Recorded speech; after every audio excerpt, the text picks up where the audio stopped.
Programang ito ay rated SPG. Striktong patnubay at gabay ng magulang ang kailangan. Maaaring may masiselang tema, lengguwahe, karahasan, sexual, horror o droga na hindi angkop sa mga bata.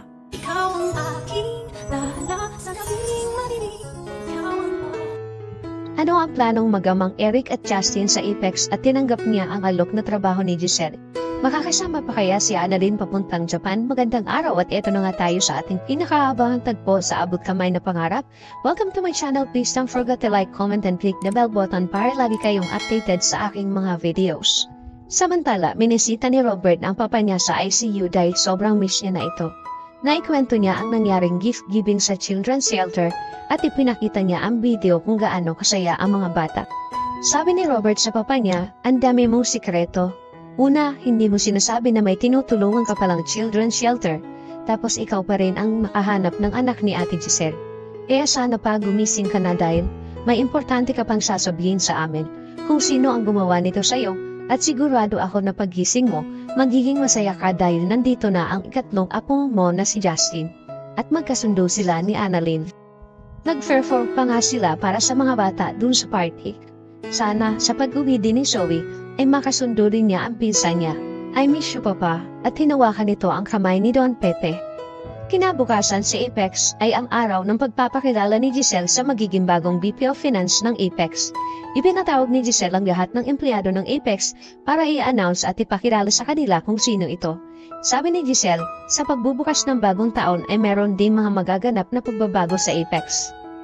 At maya-maya ay pinakilala at tinawag na niya si Eric bilang bagong VP of Finance ng Apex. Lumabas si Eric na nakangiti sa kanila pero ikinagulat naman ito ni Robert nang marinig niya ang sinabi ni Giselle. Dahil ito ang naging hiling ni Eric na posisyon kay Giselle kapalit ng hindi nila pag-alis patungong Amerika ni Justin. Dahil kung hindi niya ito pagbibigyan ay tuluyan ang hindi makakasama ni Giselle si Justin. Ginamit ni Eric si Justin para makuha niya ang mataas na posisyon sa Apex nang sa ganun ay madali nilang maisagawa ang balak niyang pag-angkin sa Apex Hospital. Binigay ni Giselle ang posisyon kay Eric dahil sa pag-aakala nito na ito ang magiging daan para magkaayos sila ng anak niyang si Justin. Ang hindi alam ni Giselle ay may maitim na balak si Eric sa kanilang pamilya. Pinalakpakan naman ng empleyado ang bagong VP of Finance ng Apex at kinongratulate nila ito. Samantala, pagkatapos ng announcement, ay agad naman nagpunta si Robert sa office ni Giselle para kausapin ito. Dahil wala siyang kaalam-alam sa naging desisyon ni Giselle na kung bakit pati ang ama ni Justin ay binigyan niya ng posisyon sa Apex at ginawa niya pa itong VP of Finance. Dahil ang alam lang ni Robert ay si Justin lang ang ipapasok niya. Galit na sinabi ni Robert sa ate niya na bakit hindi mo sinabi sa akin na si Eric ang gagawin mong VP of Finance. Hindi mo pa nga kilala masyado ang taong yan. Binigyan mo agad ng mataas na posisyon dito sa Apex. Bakit nantiwala ka sa kanya agad? At hindi mo ba dapat ginawa yon nang hindi ko alam at wala akong tiwala sa kanya? Tumayo naman si Giselle at sinabi niya kay Robert na ginawa ko lang yon para sa anak ko dahil yun ang hiling niyang kondisyon para hindi sila bumalik ng Amerika at para magkaayos kaming mag-ina. Pumayag ako dahil ito ang pagkakataon na makasama ko ang anak ko ng matagal. Alam mo naman na matagal na walay ang anak ko sa akin kaya pagkakataon ko na ito na muli ko siyang makasama. Kaya sana ubeng ay maintindihan mo ako at lahat ay gagawin ko para kay Justin para magkaayos kaming dalawa. Napailing na lang si Robert sa mga naging desisyon ni Giselle at wala siyang nagawa. Sinabihan niya si Giselle na sana hindi magkatotoo ang iniisip ko sa taong yan. Saka ito lumabas ng opisina ni Giselle. Sa labas ng opisina ni Giselle ay nagkasalubong si Robert at Eric. Nakita siya ni Eric at binati niya ito. Napaisip naman si Robert na kung bakit nagka-interes si Eric sa Apex. Kaya nagtanong si Robert kay Eric kung bakit bigla mong naisip na tulungan ang Apex. Sabi ni Eric, alam ko na may problema ang Apex dahil sinabi sa akin ni Giselle. Kaya nga ginawa niya akong VP of Finance para matulungan ko kayo. Ayaw mo ba akong maging bahagi ng Apex at tulungan ko kayo? Wala ka bang tiwala sa akin? Napatingin lang si Robert kay Eric at hindi na siya sumagot. Saka umalis si Eric para pumunta sa office ni Giselle. Samantala, sa East Ridge Hospital ay pumasok na si Annalyn. Hindi alam ni Annalyn ang balita na isa siya sa napili ng department ng neurosurgeon na ipapadala sa Japan para mag-seminar. Nakita siya ni Doc Enriquez at sinabihan siya na may meeting ngayon sa office ni Doc Carlos, kaya niyaya siya ni Doc Enriquez at naabutan nila doon si Doc Lindon at Doc Carlos na nag-uusap. Pinapasok sila ni Doc Carlos at pinaupo. Maya-maya ay sinabihan ni Carlos si Annalyn na gusto kong malaman mo na isa ka sa recommendation ng Neurosurgeon Department na ipapadala sa Japan. Naging excited si Annalyn sa narinig niyang sinabi ni Carlos at tahimik lang siyang nakikinig. Nang biglang sabihin ni Carlos nang dahil balak mong bumalik sa Apex, I decided not to give you the slot. Ikinagulat ito ni Annalyn. Sabi ni Annalyn na, Dok, wala naman po akong sinasabi na babalik na ako ng Apex. At kung iniisip niyo po na babalik ako ng Apex, nagkakamali po kayo, Dok. Hindi ko po iiwan ang Eastridge.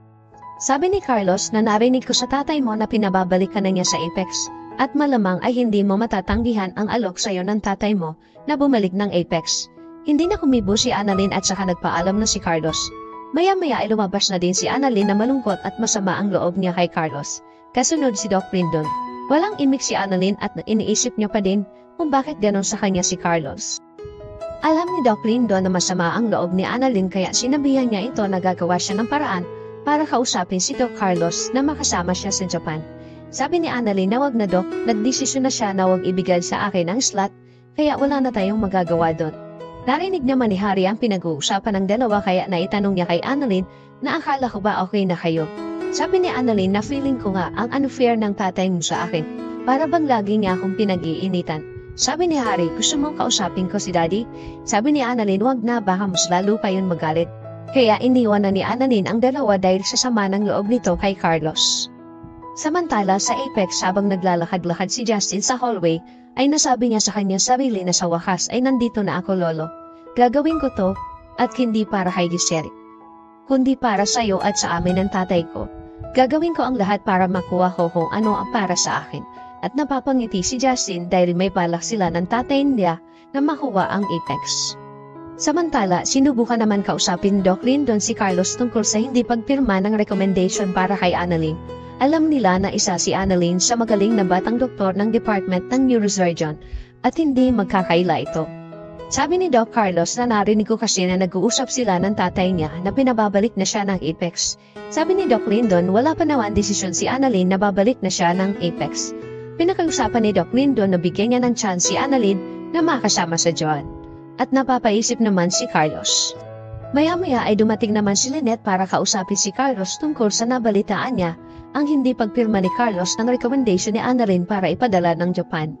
At kailangan niyang makausap ito at tanungin si Carlos kung bakit ganon ang naging desisyon niya. Ibibigay pa kaya ni Carlos kay Annalyn ang slot para makasama sa Japan? Ano ang pinaplano ng mag-amang Justin at Eric sa Apex? Malalaman kaya ni Robert ang totoong kulay ni Eric? Yan ang ating pakaabangan dito lang sa Abot Kamay na Pangarap. Huwag bibitiw at huwag kalimutan mag-subscribe. Maraming salamat po and God bless.